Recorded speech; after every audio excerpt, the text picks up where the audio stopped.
Oiê! Gente, nesse vídeo eu vou continuar com algumas perguntas do meu livro e são relacionadas à mastectomia, tá? São perguntas que você deve fazer para que você conheça mais em relação a esse tema. São perguntas e questões que a sua família deve saber sobre o tema e, consequentemente, a gente saber lidar melhor com tudo isso quando é inevitável e a gente tem um diagnóstico de câncer, precisa passar por uma mastectomia, seja ela mastectomia conservadora, modificada ou total, tá? Olha, a primeira pergunta que eu me fiz foi qual tipo de cirurgia que eu vou fazer. Tanto que ao ser questionado, o médico que me operou falou assim: pois bem, dona Zara, a senhora tem a sorte da tecnologia, já está tão avançada que você vai operar apenas 25% da mama. E ficará imperceptível, só a senhora se olhando mesmo é que a senhora vai reparar. De longe as pessoas não vão perceber. Gente, se eu pudesse voltar no tempo com a marreta ou com pau de amassar macarrão, eu amassava a cara dele inteirinha. Inteirinha. Porque eu deveria ter feito ele assinar sobre isso, sabe? Porque afinal ele me operou, não seguiu nada do que ele tinha me dito antes. E essa é uma pergunta muito importante que vocês façam, sabe? Para os seus médicos, vocês devem saber isso previamente. Antes de se entregar e cair naquela pressão de que opera o tumor, já cura, opera e cura, porque não é bem assim. Assim é o que as pessoas ao nosso redor tentam fazer para que acabe rápido o nosso sofrimento e a impaciência deles. Outra pergunta para vocês, tá? E que eu acho legal, quem já passou por isso também, responder nos comentários. É que realmente a internet não tem me permitido responder todas as mensagens, mas eu tô vendo. E eu vou colocar um coraçãozinho nelas para vocês verem que eu li, tá bom? Se eu não conseguir responder, vou colocar um coraçãozinho nelas. O cachorro daqui do meu vizinho é só começar a gravar, ele começa... Coitadinho, ele tá sozinho, sabe, gente? Vou fechar aqui. Quando você soube que o formato da sua mama seria alterado, como você se sentiu? Façam essa observação, gente, antes da cirurgia. Saber que você não vai mais ter a mesma mama e se preparar psicologicamente para isso é de uma ajuda muito grande para nos dar força para enfrentar. É claro que tem pessoas que na hora já colocam silicone e falam, não, já acordei siliconada, mas mesmo o silicone, ele não é a sua mama, então você tente se preparar para isso, sabe? Com essa pergunta aqui, tenta se precaver, se imagine já, se você optar em retirar toda a mama, já se imagine sem, vai se preparando psicologicamente, até o silicone ele é diferente, tem pessoas que falam, eu dormi sem meu peito, acordei com 2 tartarugas, eu dormi com o meu peito e acordei com 2 tartarugas, tem algumas pessoas que já me falaram isso, é triste, mas é cômico. Passaremos para a próxima.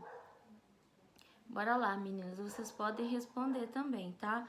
As respostas de vocês ajudam, as outras pessoas nos ajudam e assim a gente faz uma corrente do bem. Lembrando que isso tudo aqui é sobre mastectomia. Antes do diagnóstico de câncer, você já tinha escutado sobre o que é mastectomia? Quem te disse sobre isso? Porque eu não sabia, gente. Eu nunca escutei na minha vida esse assunto mastectomia.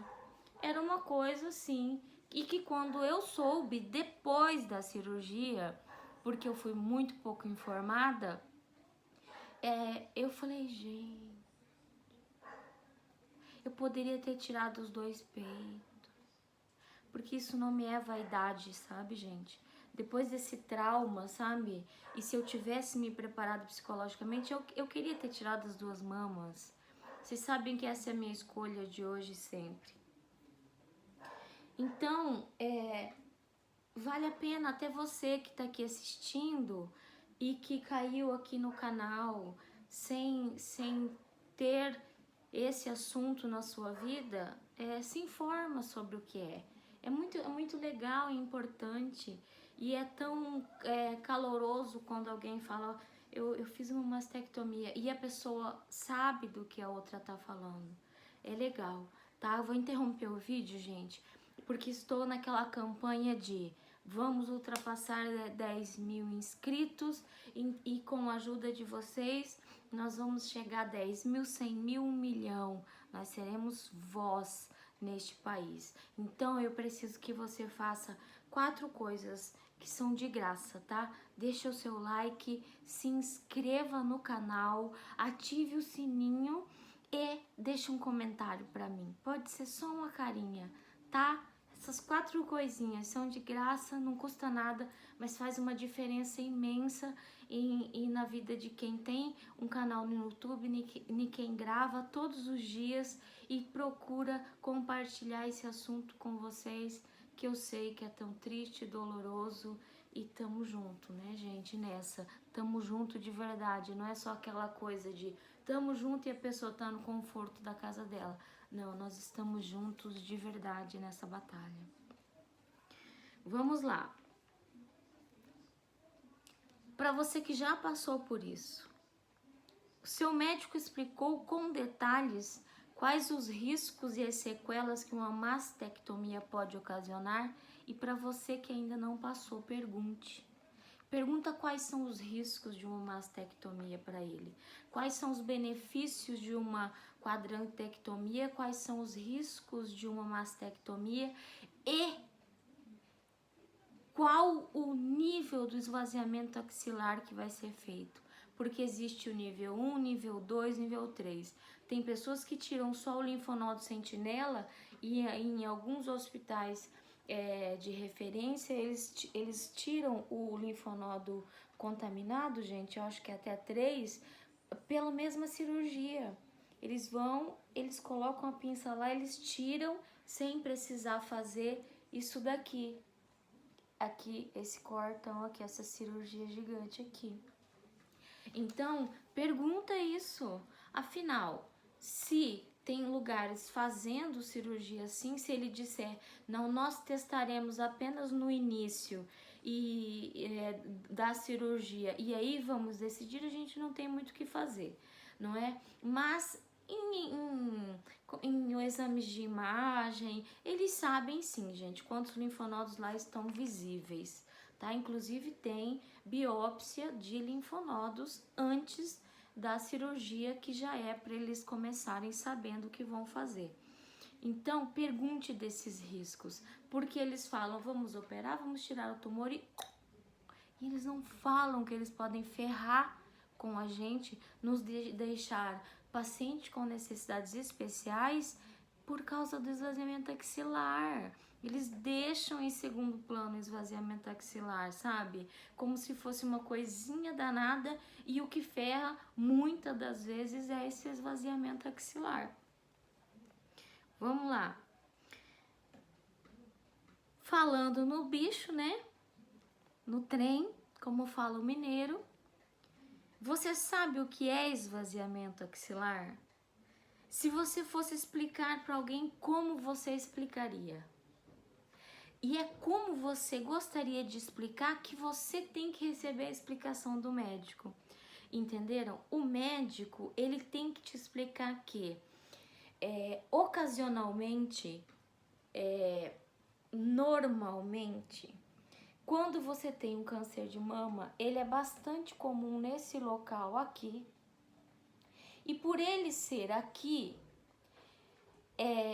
o lugar para onde ele migra e manda células com câncer para que sejam distribuídas pelo corpo é na cadeia de linfonodos que ficam aqui na axila.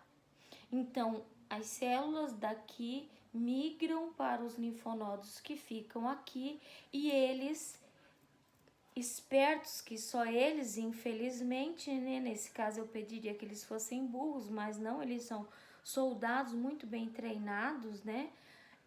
Mas eles ficam bestas com as células do câncer, porque elas se disfarçam muito bem, entendem? Elas se disfarçam, invadem esses linfonodos e eles passam a distribuir metástase, normalmente por aqui, por esses linfonodos daqui. O que aconteceu comigo? Como é normalmente aqui, o médico só deu atenção para cá, o burro, velho, e não deu atenção para os linfonodos daqui, do mediastino. E o meu foi tirado daqui, entendem? Não é comum, como eu já expliquei para vocês, não é comum sair aqui e é bem raro. O médico disse que aqui é um pouco raro, mas vamos colocar não é comum. E é bem raro ele invadir aqui, entendem? O meu aqui tinha nos linfonodos, mas aqui não foi investigado com o exame de imagem para economia e burrice do médico. Então, como é que você gostaria de explicar para alguém o que é isso? E essa maneira é a maneira como você deve pedir para o seu médico explicar para você. Leva anotado, tá? Vamos lá. Sua família sabe que a mastectomia com esvaziamento axilar exige cuidados? Aí é difícil, hein? Aí é difícil porque eu vejo paciente com o acompanhante não sabe de nada. Pata vinas, pata veio, caiu o mundo, cai raios, caiu tudo e o acompanhante tá lá. Não é raro, gente. Exemplos de eu ver, sabe? Acompanhantes lá no unidade 2 do Hospital do Câncer de Barretos, Hospital de Amor, o acompanhante lá nas escadas da unidade 2, porque tem vocês viram já em vídeos que eu gravei, vidros assim azuis e uma escadaria, que é onde muitos pacientes sentam lá para pensar na sua morte. Pacientes que estão lá em tratamento paliativo, sabe? Alguns assim em final da vida mesmo. Pessoas que eu nunca filmei, nunca peguei em filmagem por respeito a elas. Mas que se eu tivesse a possibilidade de mostrar para vocês, seria uma coisa assim, comparado a tudo que o Hitler fez com os judeus, entendem? É desse tipo de coisa que eu tô falando. Então eu vejo acompanhante lá tirando selfie. Hello! Tem momentos e momentos para isso. Sabe, lá não é um lugar onde tem um ambiente para isso.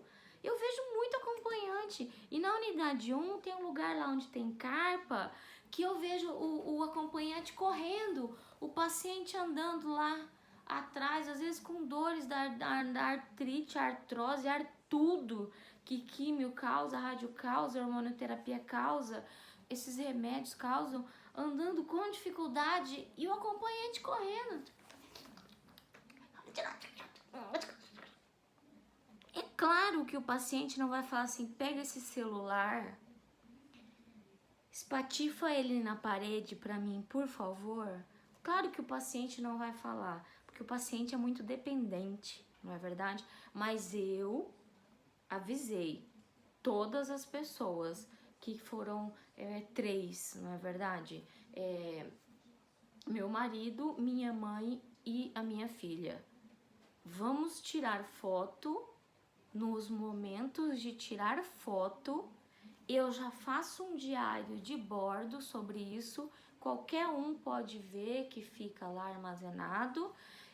Não quero ninguém tirando foto para mostrar qual que é o hospital, que pegue pessoas, constranjam pessoas, certo? Certo. E minha mãe ama uma selfie.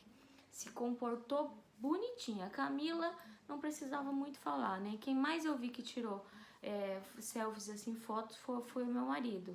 Na época, nas primeiras vezes que a gente foi, que a gente não era, que eu não era paciente ainda, sabe? E que a gente foi e conheceu o hospital e foi lá suplicar para ser atendida. E aí ele tirou muita selfie, assim, mas depois também.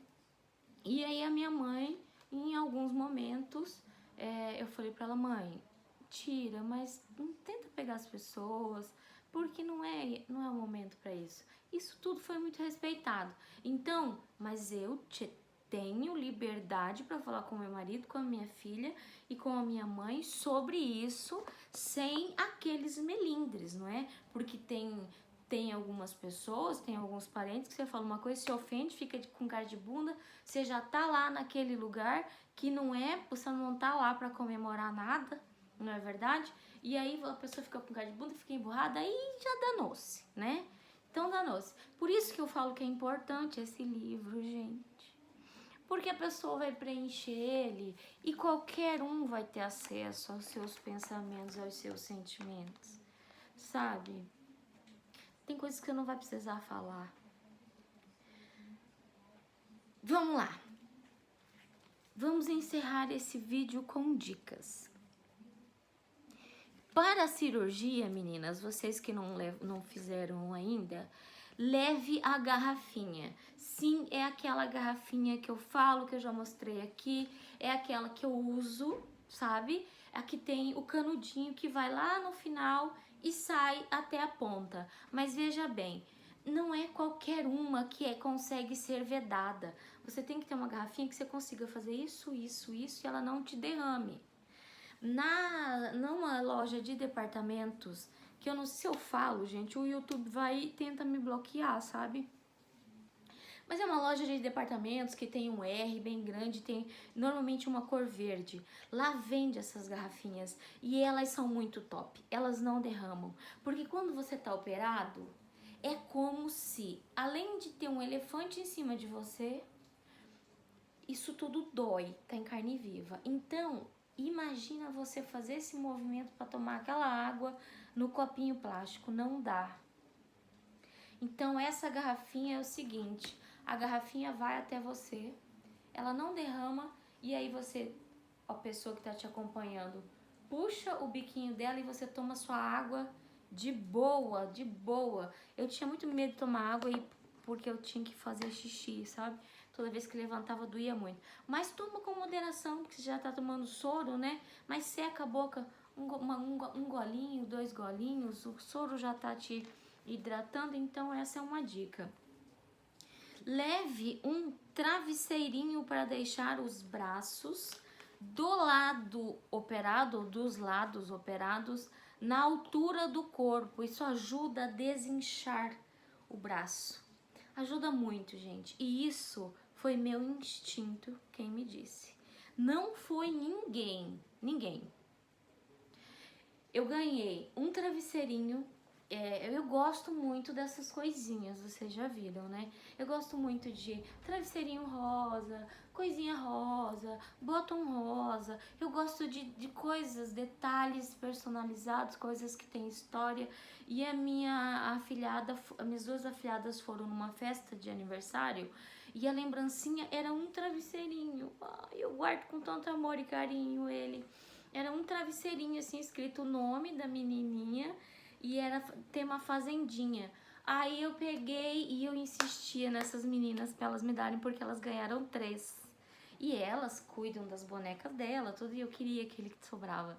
Até que eu peguei e levei para elas um presente.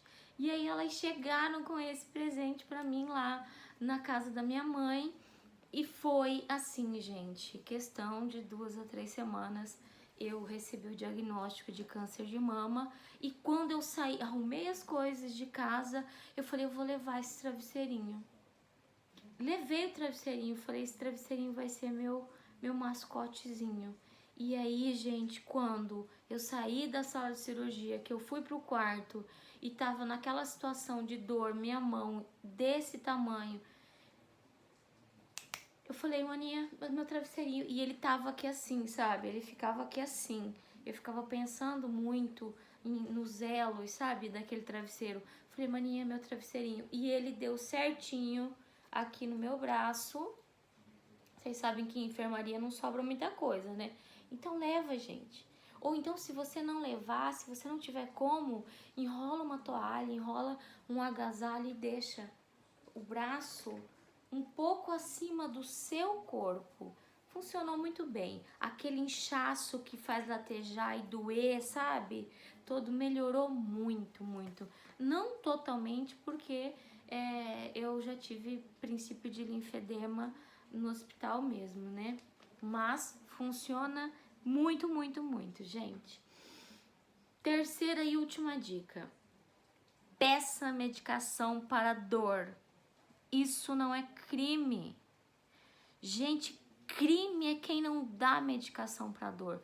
Vai fazer punção, biópsia, vai fazer core biópsia. Quero remédio. Quero remédio. Ah, não, você só vai sentir essa picadinha de agulhinha aqui. Tá doendo ainda. Se estiver doendo ainda, gente, tá doendo ainda. Deu o primeiro disparo, tá doendo. Tá doendo. Não deixa, gente. Porque vai primeiro disparo, segundo disparo, terceiro disparo, quarto disparo. Tem mulheres que vai até o sexto disparo. Aquilo não para. Então, doeu, tá doendo muito, nível, gente, nível 10. Quero remédio pra dor. Saiu dali da corbiópsia, quero remédio pra dor. Ai, vai tomar uma novalginazinha, um dorilzinho. Isso não resolve. Isso não resolve. Sinto muito lhe dizer, não resolve. O que resolveu foi aquela novalgina 1 miligrama efervescente, que é mais forte. Mas no meu caso eu fui parar no consultório de um médico chorando, suplicando para ele remédio para dor, porque eu tava com muita dor, onde fez a corbiópsia. E justamente foi esse médico, Dr. Luiz Englenterman, que é um fofo da minha vida, uma das únicas pessoas que eu amo de paixão, assim, tirando meus alunos, as pessoas que eu amo de paixão lá de Rio Verde, gente, adulto, sabe? Ai, nossa, eu sinto uma falta desse doutor. Uma falta, eu ainda vou pegar o telefone dele e vou mandar mensagem pra ele. Eu amo ele de paixão. E ele falou pra mim, Zaira, não pode, é crime. Médico, cirurgião, ele fica muito frio, parece que ele vai mexendo com vaca, sabe? E aí ele vai perdendo, ele vai carneando as pessoas e ele perde a sensibilidade. E o ser humano tem sensibilidade de 1 a 10 pra dor. Cada ser humano tem um tipo de sensibilidade.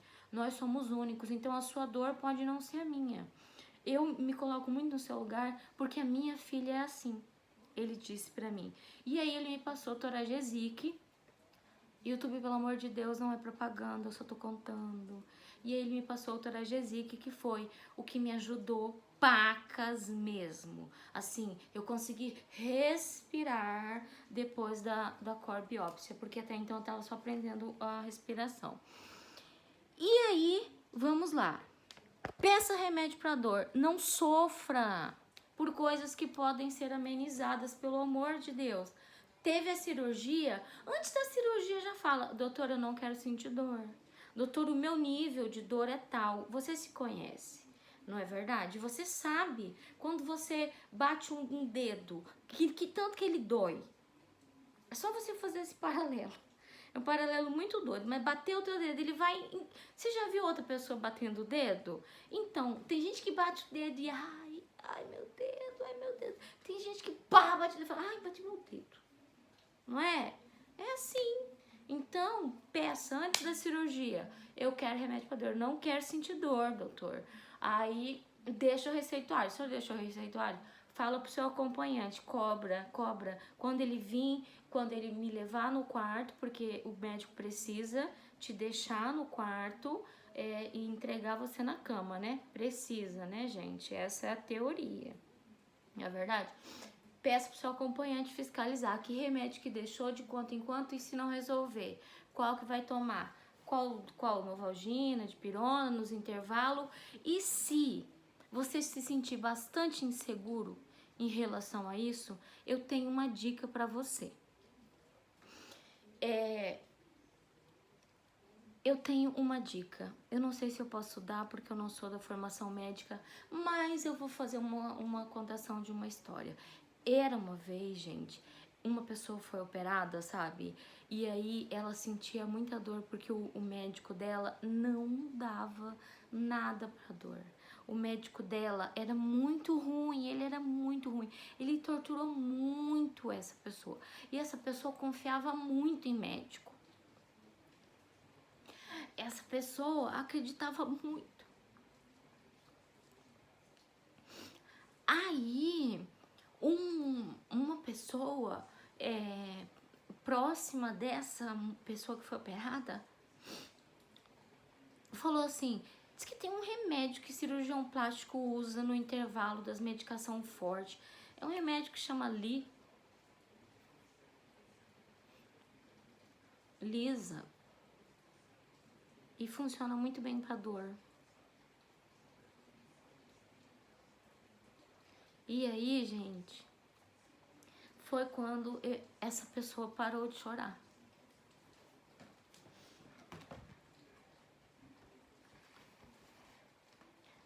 Porque desde que ela saiu da sala, não, desde que ela entrou na sala da cirurgia, quando o médico mal olhou na cara dela,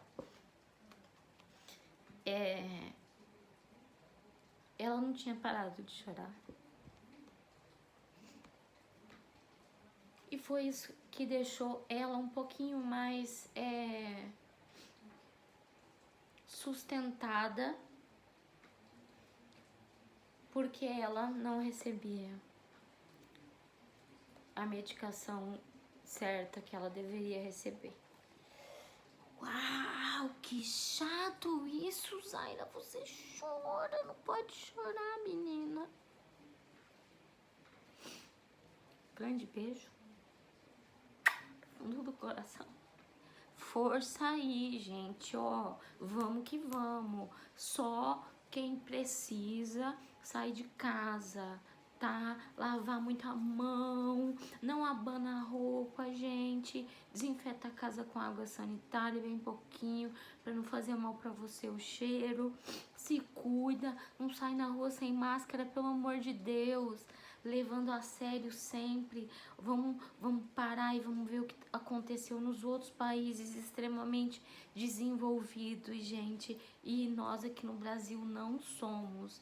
Nós temos muitas pessoas que estão abaixo da linha da pobreza. Muitas. Quando eu digo muitas, gente, é muitas. Então vamos se cuidar. Eu amo a sua vida.